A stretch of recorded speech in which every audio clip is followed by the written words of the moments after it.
«15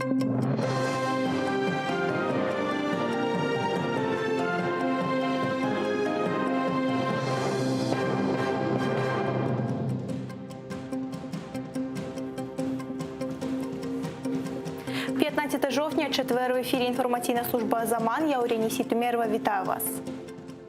Порушення прав в окупованому Криму, заборона Меджлісу та репресії Росії проти кримських татар. Про це йшлося на закритому онлайн-засіданні комітету ПАРЄ з питань рівності та недискримінації.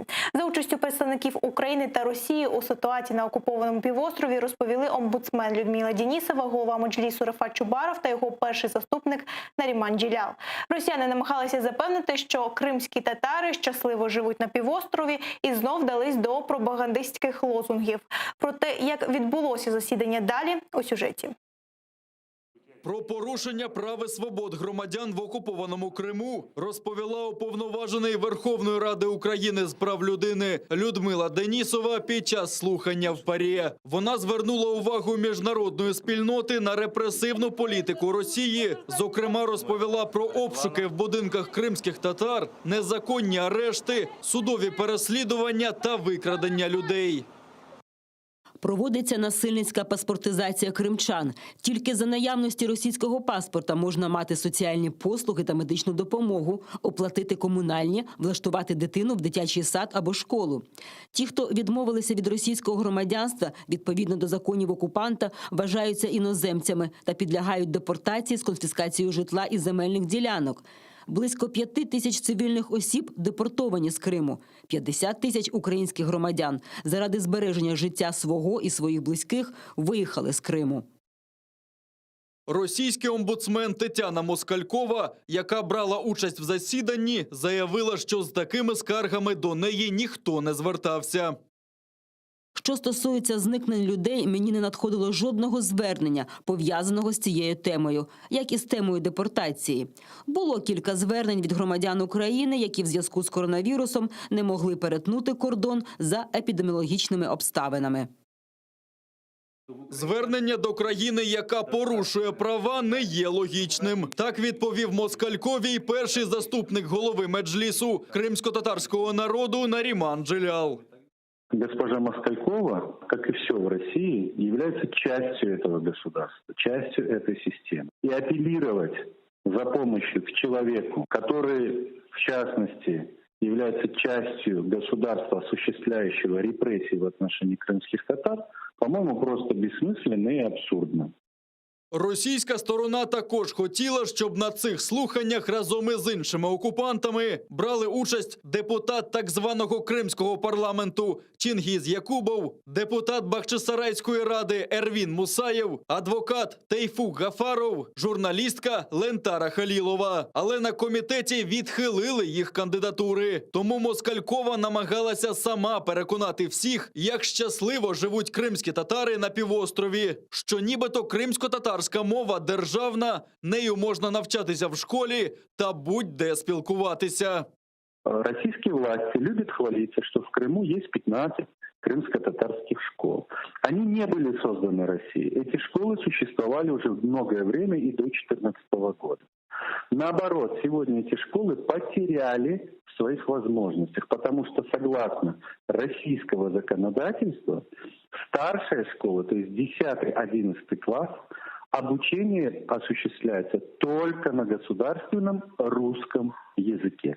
В її виступі не було аж ні слова правди у всьому її виступі. І виходячи з цього, я раз пропонував, щоб правозахисні інституції Ради Європи, в тому числі і комісар з питань прав людини, мали би можливість відвідувати Крим і зустрічатися напряму з тими людьми, чиї права порушені в Криму. Делегати європейських країн намагалися отримати відповідь від Росії, чому вона заборонила діяльність Меджлісу кримсько-татарського народу та не виконує рішення Міжнародного суду про скасування заборони. Але Москалькова перейшла до пропагандистських лозунгів. Вона тут замість відповіді на запитання почала пояснювати, що при главі Республіки Крим, ну так званому главі, да, створена рада представників кримськотатарського народу, який і очолює сам глава. Ну, вона нарвалася на критику.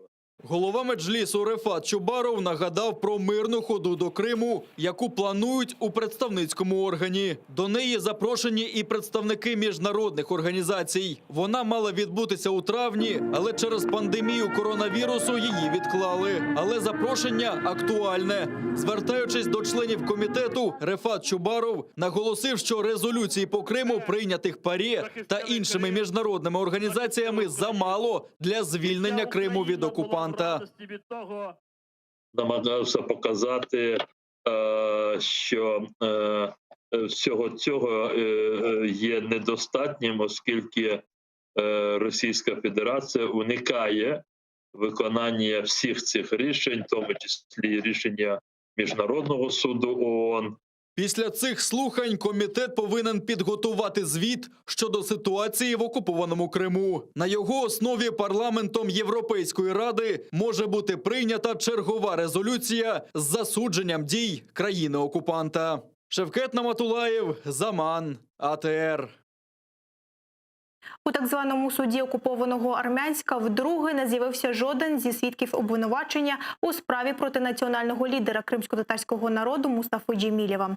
Так звана суддя повідомила, що з 9 свідків 3 проігнорували повістку. Стосовно 2 управління ФСБ повідомило, що вони вже не працюють і де вони зараз невідомо. 2 телефонограму попросили допитати їх по телефону, а один з військовослужбовців звернувся до суду з проханням його не допитувати, тому що він хворий коронавірусом. Окупанти судять Джемілєва заочно, а справу до так званого суду передали без повідомлення обвинуваченого та його адвоката. Мустафі Джемілєву закидають незаконний перетин російського кордону. Йдеться про спробу національного лідера кримських татар в'їхати до Криму з Херсонської області в травні 2014 року. Перше таке так зване судове засідання відбулося 23 липня. Сторона обвинения не очень хорошо справляется со своими обязанностями предоставления доказательств. По плану обвинение должно было предоставить на суд, пригласить несколько свидетелей обвинения, многие из которых являются пограничниками, теми, которые 3 мая 2014 года находились на якобы российской государственной границе за городом Армянск. И сегодня фактически из-за неявки свидетелей, а не явился ни один, заседание было сорвано. Чи підтримуєш ти створення на Донбасі вільної економічної зони? Звертаючись на тих громадянам, президент України Володимир Зеленський озвучив друге питання всенародного опитування. Після того, як Зеленський оголосив питання, в Офісі президента роз'яснили, що мається на увазі. Мова йде про контрольовану територію. У гаранта впевнені, це допоможе пришвидшити повернення окупованих територій та їх реінтеграцію. Привіт! Ми обіцяли всі важливі питання вирішувати разом з тобою. І ми робимо перші кроки на цьому шляху. 25 жовтня на виборчій дільниці ти зможеш дати відповідь на 5 важливих питань. І сьогодні питання номер 2. Чи підтримуєш ти створення на Донбасі вільної економічної зони? Неділя, 25 жовтня. Приходь і вирішуй. Буде так, як вирішиш ти. Бо Україна – це ти. У вівторок Володимир Зеленський анонсував проведення у день місцевих виборів 25 жовтня всенародного опитування, на якому українцям запропонують дати відповідь на 5 питань. Перше запитання стало відомо вчора. Президента цікавить, чи потрібно запровадити довічне ув'язнення за корупцію в особливо великих масштабах. Сьогодні стали відомі всі питання, які цікавлять Зеленського. Їх у коментарі НВ озвучив радник глави Офісу президента Михайло Подоляк. Чи підтримуєте ви скорочення кількості народних депутатів до 300?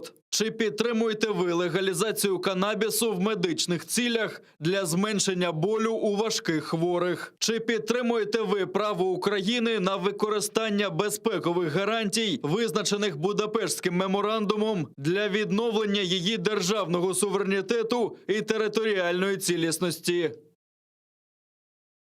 Як додав Михайло Подоляк, по п'ятому питанню ще тривають обговорення. В Офісі президента пояснили, що це опитування, на відміну від конституційного референдуму, не матиме прямих юридичних наслідків.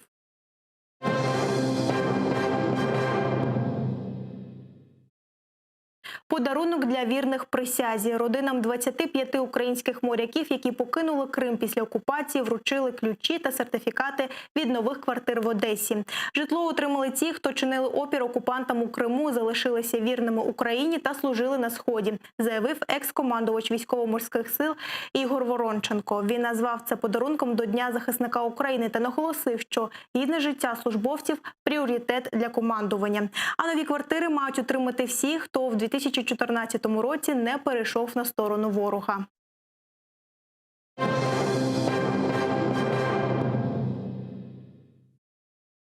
Знову понад 5 тисяч хворих на коронавірус за добу. 73 людини померли. Найбільша кількість випадків захворювання на COVID-19 за минулу добу зареєстровано у Харківській, Львівській, Сумській та Житомирській областях, а також у Києві. Ситуація із поширенням коронавірусу не дозволяє послаблювати карантин у всіх регіонах України.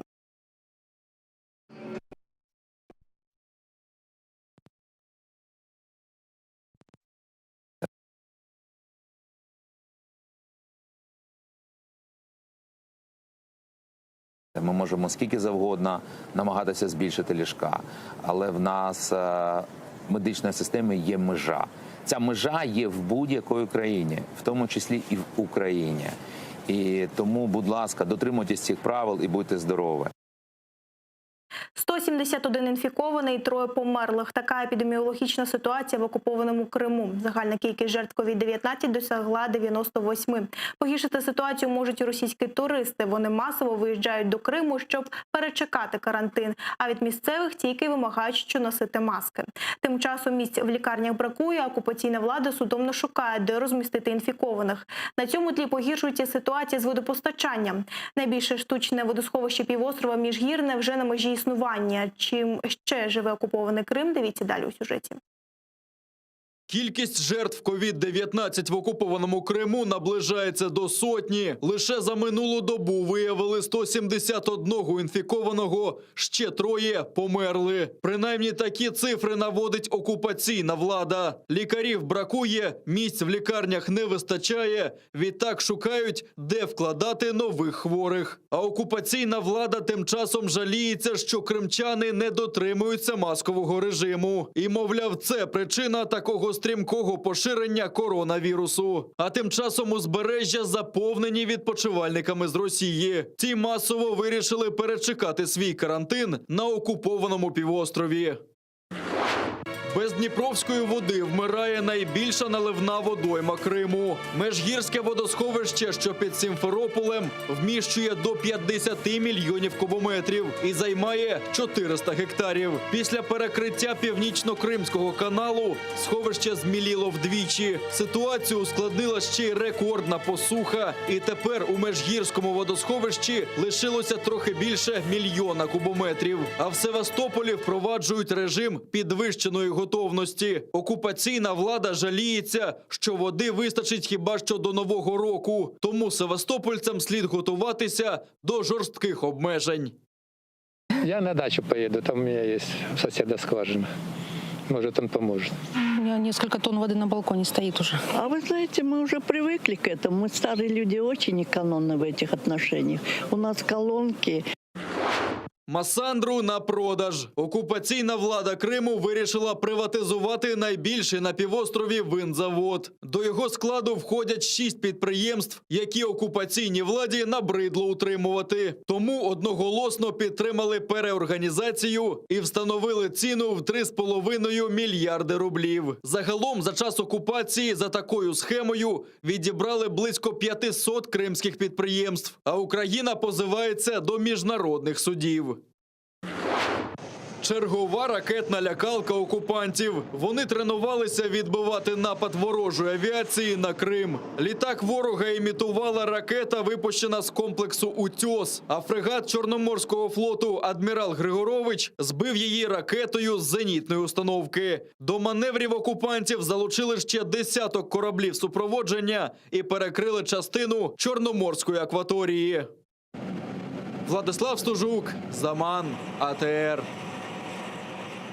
Це все на цю миті. Вже за кілька хвилин ефір продовжить моя колега Гульсум Халілова, а о 21-й дивіться Заман кримсько-татарською Шевкетом Наматулаєвим. Будьте здорові, до зустрічі.